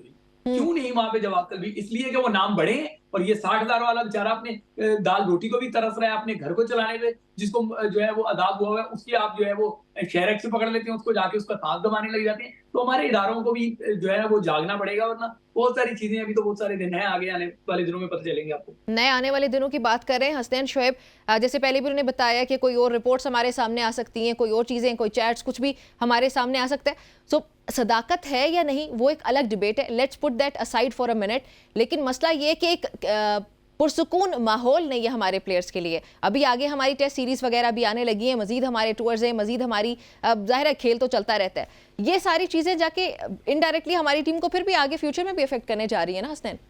देखिए, जिस तरह शोएब भाई ने बात की ना कि इतना बड़ा इदारा है पाकिस्तान क्रिकेट बोर्ड में और वो इदारा क्या कर रहा है, अगर अभी तक इल्जामात आए थे तो उसको क्लियर करना उसी इदारे का बात है। और जिस तरह उन्होंने बड़ी खूबसूरती से अपना मौकफ पेश किया कि ये जिस बंदे की तरफ से खबर आई है उसी की खबर है, वही इसको डिनाई करे, वही इसकी तस्दीक करे। लेकिन शोएब भाई ने सही वो कह रहे हैं कि मेरे प्रोग्राम में काफी अर्सा पहले इस तरह की बातें की थी। और जहां तक खबरों की बात है ना, निमरा आपने खबरों की बात की, शोएब भाई ने खबरों की बात की। अब जो है अगले 1 महीने पाकिस्तान की कोई सीरीज नहीं है।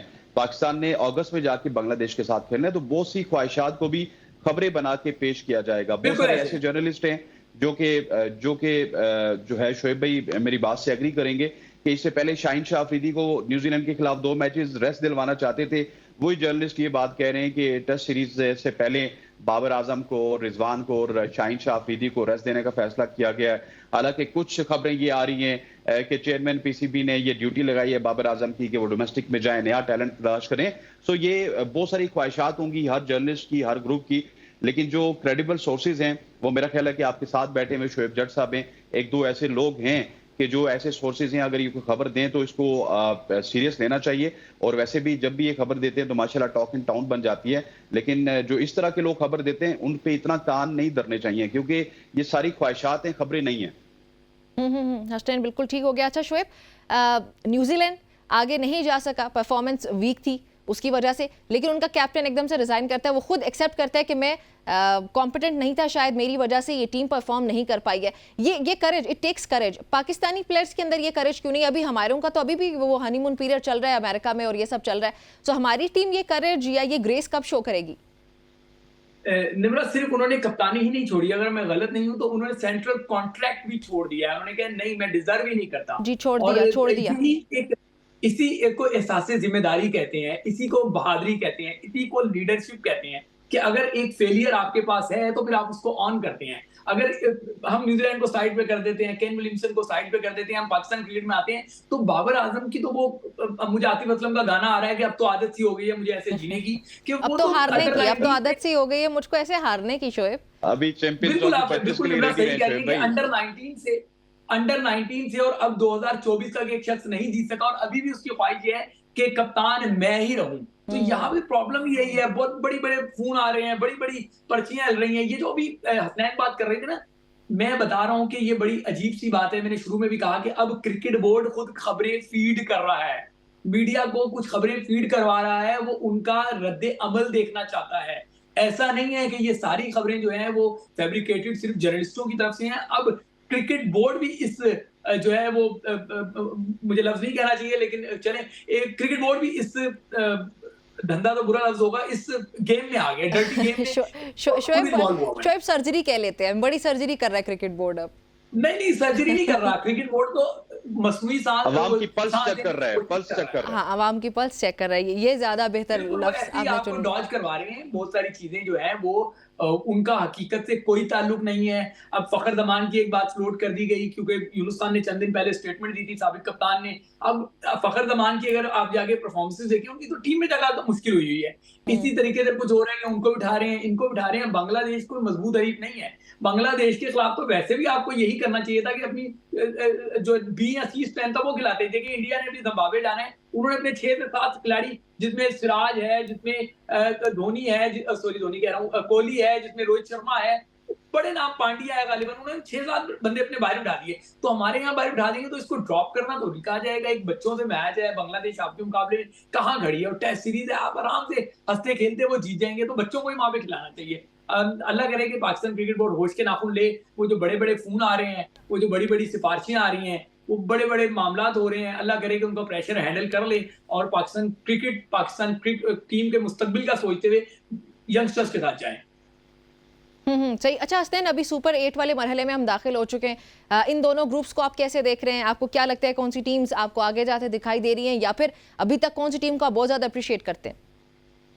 देखिए, पहले मैं आपको वो कमेंट करना चाहूंगा जो आपने केन विलियमसन का सवाल किया ना। देखिए, उन्होंने सेंट्रल कॉन्ट्रैक्ट भी छोड़ दिया, कैप्टनसी भी छोड़ दी, लेकिन यहाँ पे आपको पता चलेगा माशरों का फर्क। वो एक मुअज़्ज़ब माशरा है और हमारे यहाँ ये होता है कि जब तक कुर्सी है तो उसके साथ चिमट के बैठ जाना चाहिए। बिल्कुल ठीक कह रहे हैं शोएब जट साहब। और अभी मेरी इतलात के मुताबिक शायद बोर्ड जो है बहुत सारी खबरें और भी फ्लोट करेगा, और मोहसिन नकवी साहब ये चाहते हैं कि 2025 तक बाबर आजम कप्तान हो। मतलब जिस तरह हम पीट रहे थे कि 3-3 4-4 world cup Babar Azam already हरा चुके हैं, तो 2025 का वर्ल्ड कप जो चैंपियंस ट्रॉफी है वो भी बाबर आजम को दी जाएगी। और जहां तक आपने सवाल किया सुपर 8 मरहले का, अब बड़ा इंटरेस्टिंग हो चुका है। रात को अमेरिका की टीम बहुत ही अच्छा खेली, और आपने इंट्रो में कहा था कि अमेरिका हैरान कुन तौर पे आगे गई। अमेरिका हैरान कुन तौर पे आगे नहीं गई।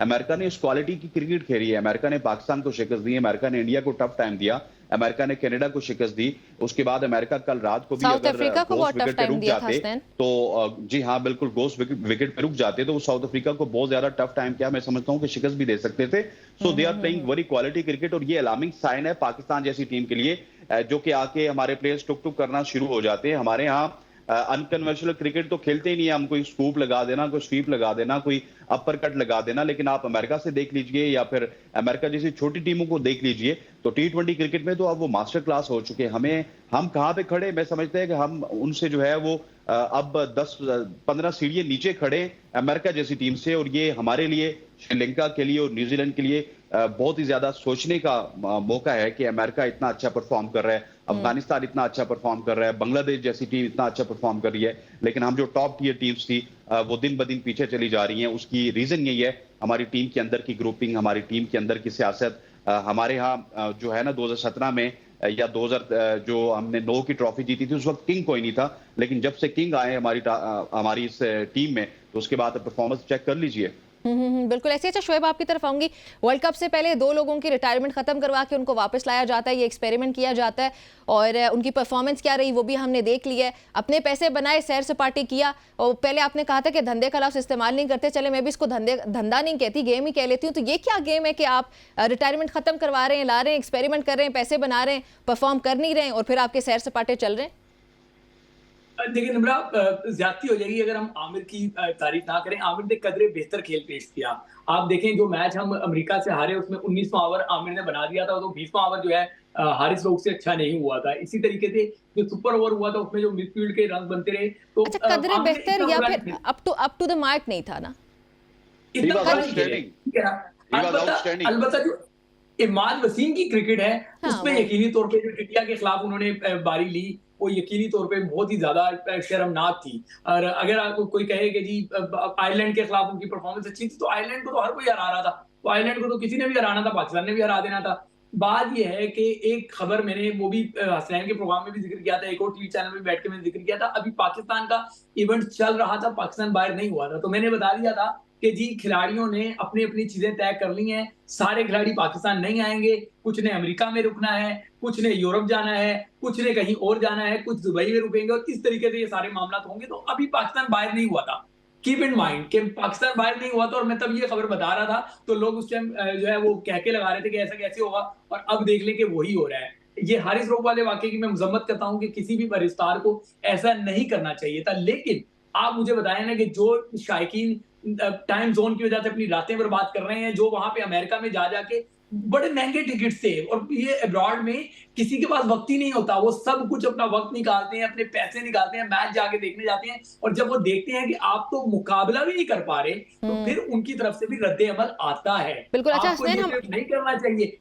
या मुझे एक बात मैं कंप्लीट कर देता हूँ। मोहसिन नकवी साहब ने उस रद्दे अमल पे तो फौरन कह दिया कि जी हम लीगल एक्शन लेंगे। इन ममालिक में जब तक आप फिजिकल नहीं होते, वो तो वर्बल था, कोई मुझे नहीं लगता कि कोई लीगल एक्शन हो सकता है। अलबत्ता अगर उनमें से कोई ले कि हारिस रऊफ आगे आए, फिजिकल हुए, ठीक है ना, तो वो कुछ भी हो सकता है। लेकिन दूसरी बात ये बताऊंगा कि एक तरफ एक आम परिस्तार के उस पे आपका चेयरमैन क्रिकेट बोर्ड आके बयान दे रहा है, और दूसरी तरफ पाकिस्तान का एक जर्नलिस्ट जिसको बड़ा नाम समझा जाता है, वो इतने संगीन इल्जामात लगा रहा है, तो उसमें उस क्रिकेट पे बोर्ड कोई एक्शन नहीं लिया। खामोश क्यों है? शोएब, माजरत उस के पे साथ क्यों आपको नहीं कोई इंटरप्ट कर रही हूँ, हमें ब्रेक की कॉल दी जा रही है। हसनैन से क्विकली आपका कमेंट चाहूंगी कि अगर मोहम्मद आमिर आप कह रहे हैं कि अमेजिंग थे, तो उनको रिटायरमेंट दोबारा लेने की क्या जरूरत पड़ी? फिर उनको आगे कोई रिटायरमेंट नहीं ली, कोई रिटायरमेंट नहीं ली। ये खबर सही नहीं है। ना मोहम्मद आमिर ने ली, ना इमाद वसीम ने ली। अभी तक कोई ऐसा मसला नहीं, मामला नहीं ठीक है। है, ये खबर दुरुस्त नहीं है। मैं ये सदाकत या फिर इसकी तरदीद ही चाहती थी कि इसमें सदाकत है इस खबर में या नहीं। बहुत शुक्रिया हसनैन आपका भी और शोएब आपका भी बहुत शुक्रिया हमें ज्वाइन करने के लिए। और ये जो खबर अभी मोहम्मद आमिर और इमाद वसीम की कि उन्होंने वर्ल्ड कप के बाद फिर से रिटायरमेंट ले लिया, अकॉर्डिंग टू हसनैन लियाकत, ऐसी ये खबर दुरुस्त नहीं है। एक ब्रेक शामिल करते हैं।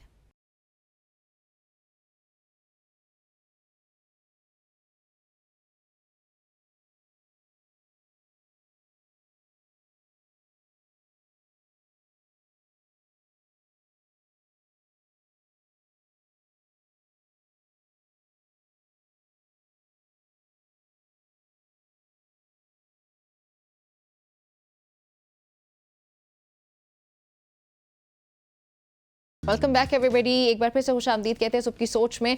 अभी आपकी मुलाकात करवाने लगी हूँ जी शहरयार अली से, जो कि हकीकत के बहुत करीब कहानियाँ सुनाने के शौकीन है। और अपनी उनकी जो ये कहानियाँ होती हैं उसमें वो आम ज़िंदगी के लोगों जैसे किरदारों को अक्सर शामिल करते हैं। और उन्होंने अगर उनकी कुछ अचीवमेंट्स की बात की जाए, अमेरिका, यूरोप और कनाडा में कई कामयाब प्रोजेक्ट्स किए हैं। अभी बल्कि कनाडा में ही उनका एक कामयाब प्रोजेक्ट हमारे सामने आया, शॉर्ट फिल्म और एक म्यूज़िक वीडियो भी मुकम्मल की है। मजीद मैं आपको शहरयार के बारे में कुछ भी नहीं बता रही, मैं चाहती हूँ कि वो खुद ही बताएं। Shehryar, welcome to you. I am fine, thank you so much for having me. सबसे पहले तो मैंने अपनी बात आधे में छोड़ दी, इसलिए कि मैं चाहती हूँ आप मुकम्मल करें। हमारे नाज़रीन को बताएं कि शहरयार कौन है और उसकी क्या अचीवमेंट्स है अभी तक। गुड क्वेश्चन, इसका मैं खुद अभी पता लगा रहा हूँ, मगर सेल्फ अवेयरनेस हमेशा ही चलती रहती है। सेल्फ अवेयरनेस की है जैसे उसकी जुस्तजू चलती रहती है। But I am a film maker and I have been for quite a while now. और बस कोशिश ये रहती है कि स्टोरी टेलिंग की जाए। उसमें मैं कोशिश करता हूँ कि जो भी फिल्म बनाई जाए उसमें स्टोरी पे एम्फेसिस ज़्यादा हो और कैरेक्टर्स जो हों वो क्लोज टू होम हो। क्लोज टू होम से ये कि मतलब जो बड़े होते हुए मैंने लोगों को देखा है चलते फिरते हुए, बस जहाँ की भी कहानी हो कैरेक्टर्स वहाँ के साथ ऑथेंटिक हो, कोशिश ये रहती है। ठीक है, जो अभी आपके प्रोजेक्ट्स का मैंने जिक्र किया अमेरिका और कनाडा में, वो क्या प्रोजेक्ट्स हैं, क्या शॉर्ट फिल्म्स हैं, क्या थीम है उनका, कैसे बनाई, क्या सब वो बेसिकली अभी I don't know if they announced it yet, but मैंने कनाडा में भी एक फीचर जो है वो डीपी की है, ठीक है, बेवपारी के नाम से। तो वो भी इंशाल्लाह उन लोगों ने उधर रिलीज़ करनी है। उसके अलावा I did a short film अपनी खुद, मैंने वहाँ पे डायरेक्ट की, शी के नाम से, इंग्लिश में थी। इट्स अ 1 मिनट शॉर्ट, मेरी पहली इंग्लिश में लिखी हुई स्क्रिप्ट थी, तो I was really excited about that.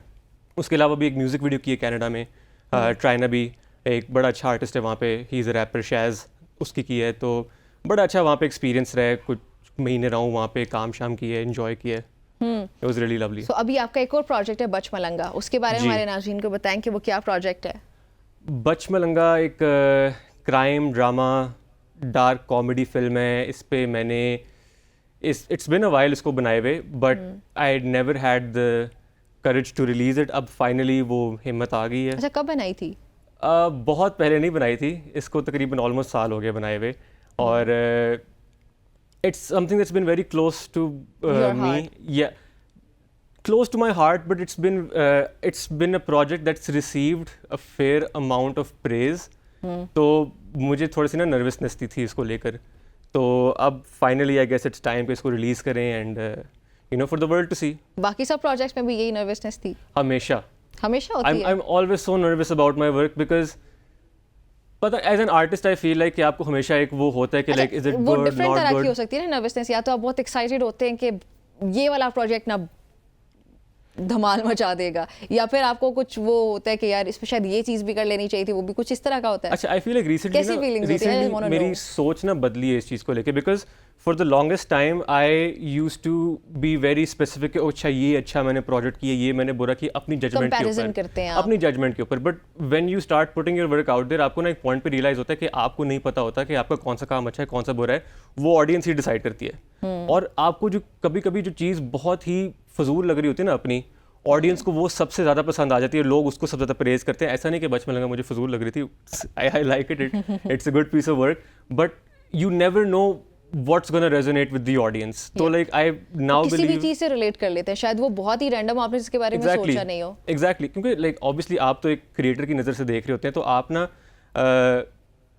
Exactly उस चीज़ को ना पिन पॉइंट कभी कभार नहीं कर पाते कि कौन सी चीज़, लाइक आपने एक बहुत रैंडम डायलॉग लिख दिया होता है और वो बहुत ना, यानी कि उसका अमेजिंग रिएक्शन आता है, and then there this one dialogue जो आपने सोचा था कि ओ यार इस पे तो लोग पागल हो जाएंगे, उस पे बस डेड साइलेंस होती है and you are like okay. हाँ, ये होता है वाकई. अच्छा, आपने अपनी जर्नी का आगाज़ कब किया, कितने साल हो चुके हैं you are doing this? It's well, अगर देखा जाए तो कैमरा उठाए हुए अब 9 साल हो गए हैं, because I was a teenager जब मैंने बिल्कुल अपने स्कूल के टाइम में ना I started making short film school में, और उसको मैं उस टाइम पे फेसबुक पे अपलोड करता था. और फिर उसके बाद I went to NCA Lahore में, और वहाँ पे पढ़ाई की, वहाँ पे भी साथ साथ शॉर्ट फिल्म्स की, प्रोजेक्ट्स किए, और तब से ये सिलसिला चलता आ रहा है. बट अगर प्रॉपर्ली देखा जाए तो इट्स बिन 9 years नाउ. अच्छा, so अभी तक आप कितनी शॉर्ट फिल्म्स बना चुके हैं? कितनी शॉर्ट फिल्म्स, अब वही वाली बात है कि like how many do you consider short films, how many do you consider things जो बस बना ली और हार्ड ड्राइव में रखी हुई हैं. I guess Bachmalanga would be my 8th short film. And if someone asks me कि वो शॉर्ट फिल्म्स हम किधर देख सकते हैं, आप नहीं देख सकते, मजाक कर रहा हूँ. नहीं, some of them are on my YouTube, some of them, okay, I never sent any to festivals, but most of them you can find either on YouTube or Facebook. So अच्छा. Bachmalanga is the 8th, and this is the one which I'm like properly starting out with. कि अच्छा ठीक है, अब proper professionally या officially भी कह सकते हैं कि उसको आप आगे लेके जा रहे हैं. प्रॉपर्ली मैं पब्लिक के सामने रख रहा हूँ, बिकॉज पहले भी करता था, बट देन बीच में एक फेज आया जिसमें I stopped putting work out there because I was focused more on doing client projects वगैरह. तो फिर उसमें ना यू स्टॉप मेकिंग थिंग्स अपनी खुशी के लिए and uploading them, and now I am focused more on कि अच्छा थोड़ा वापस आते हैं कि जो the reason you got into this line of work कि आपको शौक है कहानियाँ सुनाने का, तो अब वापस मैं उसमें आ रहा हूँ कि कहानियाँ सुनाएं, अपने तक ना रखें. Because like I used to make films and keep them to myself and not really put them out there and do other projects, और वो फिर सर्कुलेट करते थे दूसरे लोगों के. But now I am focused on कि अच्छा भाई जो आपको खुद कहानियाँ आ रही हैं वो आप बनाते हैं, और सही बनाते हैं, अच्छी बनाते हैं, तारीफ होती है, तो फिर why not let's put them out there for the world to जज. सो फिर आइडियाज़ आपके अपने होते हैं? For the most part. वैसे तो like I feel like I incline more towards direction than writing, but मुझे सही जो मज़ा आता है ना डायरेक्ट करने का, अपनी लिखी हुई स्क्रिप्ट्स करने का आता है, to be very honest. Obviously, क्योंकि आपका आइडिया होता है, शायद आपको एक एक चीज़ के बारे में पता होता है, शायद किसी और का आइडिया होता है, आप उसे या तो रिलेट नहीं कर पाओगे या फिर उसको उस तरह एग्जीक्यूट नहीं कर पाओगे जैसे आप अपने आइडिया को करते हो. That's true to some degree, obviously, to some like extent, obviously, me admitting on air कि मैं दूसरों के आइडियाज को एग्जीक्यूट करने में कमजोर हूँ. I didn't say that. I said कि बेहतर अपने से कर सकते हैं. बिल्कुल. So obviously क्योंकि मैं जब लिख रहा होता हूँ ना, आई फील लाइक मैं लिख भी ना from the perspective of a director रहा होता हूँ. बिकॉज एक राइटर का जो काम है, a writer has to write a script in such a way कि लाइक जब वो एक स्क्रिप्ट सेट पे जाए तो everyone from the direction team to the camera team to the art team should be able to decipher कि आपने क्या लिखा हुआ है. आई एम नॉट सेइंग कि मेरे स्क्रिप्ट सिर्फ मैं डिसाइफर कर पाता हूँ, but there is a lot of elements in it जो मुझे पता होता है कि अच्छा ये इस तरह होगा. तो like I don't find it necessary to write it in the script, because मुझे पता होता है कि इन माई माइंड के ओ यहाँ पे इतना पॉज आना है, यहाँ पे इतना गैप आना है. You get what I mean? तो I really enjoy directing, and writing the same thing. अच्छा, जो शहरयार ने पहली अपनी शॉर्ट फिल्म बनाई थी और अभी वो 8वीं फिल्म रिलीज करने जा रहा है, उस शहरयार में और इस शहरयार में क्या फ़र्क है when it comes to work? कितना सीखा, क्या सीखा? Lessons तो obviously over time बहुत मिलते हैं. I guess वो फिल्म में भी नज़र आ जाएगा. Honestly, my older work is out there on YouTube. अगर if anyone wants to go and look for it and scavenge it तो मिल जाएगा. तो उसमें ना एक बहुत क्लियर डिफरेंस, एक तो ऑब्वियसली आपका स्किल तो एनहांस होता है ओवर द ईयर्स. आपका ना यू कम टू रियलाइज कि your perspective on life changes a lot over time, और वो ना आपको कहीं ना कहीं आपके काम में नज़र आ जाता है कि आपके जो पुराने काम होते हैं उसमें कह लें बचपना होता है. अभी भी ऑब्वियसली आई एम श्योर जब मैं 10 साल बाद बचमलंगा देखूंगा तो मुझे लग रहा होगा भाई अच्छा इसमें ये भी हो सकता है. लग रहा होगा कि यार जैसे होते हैं हम लोग अपने पिछले साल की पिक्चर्स देखते हैं तो हम कहते हैं यार ये मैं कितना स्टूपिड लग रहा हूँ. Exactly. अभी और जब अपनी करंट पिक्चर देखते हैं यू लुक ऑल फाइन. सो ये तो ऑब्वियसली आपको फील हो रही होती है. With art that's especially the case, and also that's why now I'm more inclined towards sharing things as soon as I create them, because साल 2 साल बाद ना, which is a very good sign as an artist by the way, कि आपको ना अपना काम बुरा लगना शुरू हो जाता है. In fact it scares me more अगर आपको आपका काम साल 2 साल बाद बुरा ना लगे, पुराना लगना शुरू हो जाता है. बिकॉज अगर आपको साल 2 साल बाद अपना काम बुरा नहीं लग रहा, दैट मीन्स कि आपने साल 2 साल में ग्रो नहीं किया. That's a very valid point. I was thinking about it. Yeah, so like if you start to see कि like यार मैंने क्या गलतियां की हैं, that means कि like okay, जो चीज़ कुछ उस टाइम सीखा पर है. आपको एक बहुत फिट आइडिया लग रहा था ना, अब आपको लग रहा है कि so that ये means क्या कि you've किया grown मैंने? from it. So obviously growth happens, and growth happens very naturally. It's not something जो आपको force करनी पड़ती है.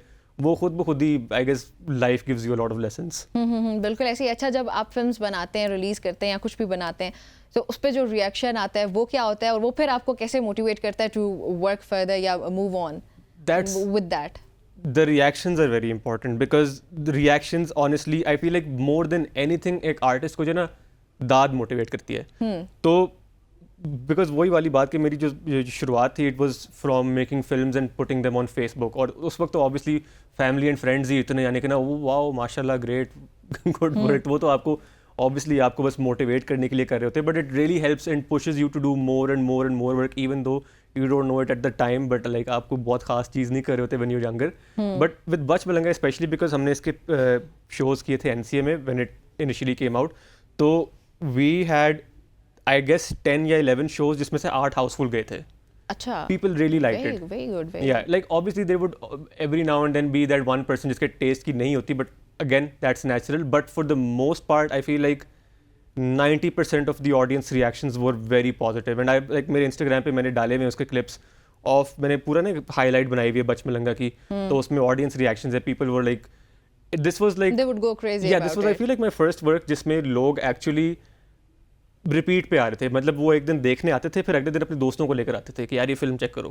अच्छा. हाँ, तो that was a very big deal for me, and that was a very positive, एक reinforce करने वाली to be. वो वहीं से आपको वार्मथ मिल जाती है और आप खुश हो जाते हैं, और आप you know. Because at the time when I made बच मलंगा, उस टाइम पे because I was doing a lot of other work, I was sort of मैं म्यूजिक में भी थोड़ा सा डाइव कर रहा था, मैं क्लाइंट्स के काम भी आपके क्लाइंट्स पहले के से काम चल कर रहे रहा था, थे. तो आई फील लाइक मैं ना फिल्म मेकिंग से ना ऑटोमेटिकली थोड़ा दूर होना शुरू हो गया था, बिकॉज नेचुरली इट हैपेंस जब आप exactly. But when I made Bach Malanga, like I it wasn't meant as a thing to save my film career, but like it served as that. When I made it, and अभी even before I got the positive reactions, just the process alone of making it ने मुझे बस वापस ना उस process से बस प्यार करवा दिया. That was amazing. Talent ji, thank you so very much for joining us. It was nice talking to you. और बहुत शुक्रिया हमें ज्वाइन करने के लिए, and also good luck for बच मलंगा. ये पाकिस्तान के आर्टिस्ट हैं, ये हमारे लिए आर्ट बनाते हैं, सो हमारा इतना फ़र्ज़ बनता है कि इनको ज़रूर सपोर्ट करें, अप्रिशिएट करें. और उसका आसान सा तरीका है, यूट्यूब पर जाएं और देखें, बच मलंगा भी आने लगी है, सो आप लोगों ने ज़रूर देखनी है. एक ब्रेक भी शामिल करते हैं जल्दी से.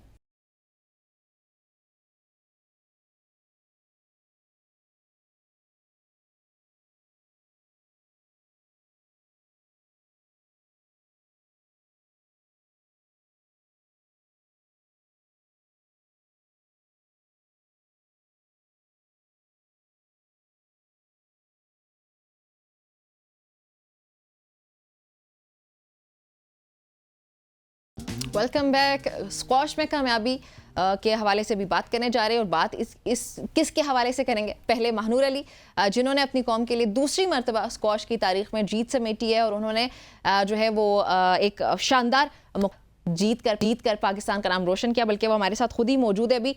महानूर और सहरिश हमारे साथ मौजूद हैं. महानूर, अस्सलाम वालेकुम. वालेकुम अस्सलाम. हाउ आर यू, कैसी हैं आप? ईद मुबारक. आप लोगों की ईद कैसी गुजरी?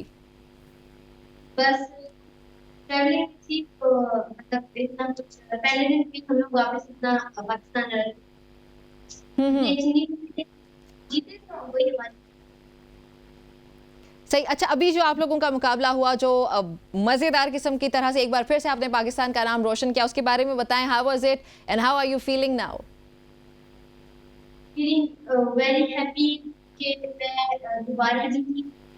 जो मैं पहले मैं सिंगापुर जीती अंडर 13 में, उसमें मैंने एशियन नंबर 1 को, एशियन नंबर 2 को, एशियन नंबर 4 को हराया मैं क्वार्टर फाइनल, सेमीफाइनल, फाइनल में. तो उसके बाद फिर मैंने मलेशिया की, मलेशिया में भी तो वो मेरे लिए बहुत फिर पाकिस्तान के लिए बहुत टफ, तो लेकिन थोड़ा डिसअपॉइंटमेंट कोई अच्छा, आपकी ऑडियो का कुछ इशू, हम इसको फिक्स करके आपको रिकनेक्ट करने की कोशिश करते हैं। पाकिस्तान का नाम रोशन करते हुए आप लोग कई बार हमारे प्रोग्राम में आ चुके हैं, आप लोगों को मुबारकबाद भी पेश करते हैं हम लोग। खुशी की बात होती है ये हमारे लिए, और फ़ख्र की बात होती है कि हम जब अपने प्रोग्राम में जिक्र करते हैं कि हमारे ही ये छोटे छोटे बच्चे जब पाकिस्तान का नाम रोशन करते हैं, 13 साल की उम्र हो या 14 साल की, 15 साल की, ये बिल्कुल यंग एज में ही पाकिस्तान का नाम रोशन करना, वो भी इंटरनेशनली, ये हमारे लिए बहुत फ़ख्र की बात होती है। अच्छा, इसके अलावा भी नाज़रीन आज के प्रोग्राम में हमारे पास कुछ इंटरेस्टिंग स्टोरीज़ हैं, कोशिश करेंगे कि वो भी आपके साथ शेयर करें हम लोग। लेकिन हमने जैसे अभी फ़िलहाल तो हमारी कोशिश यही है कि सहरिश वगैरह को हम कनेक्ट कर चुके, ज्वाइन कर चुके हैं। सहरिश, आप बात कर रही थी?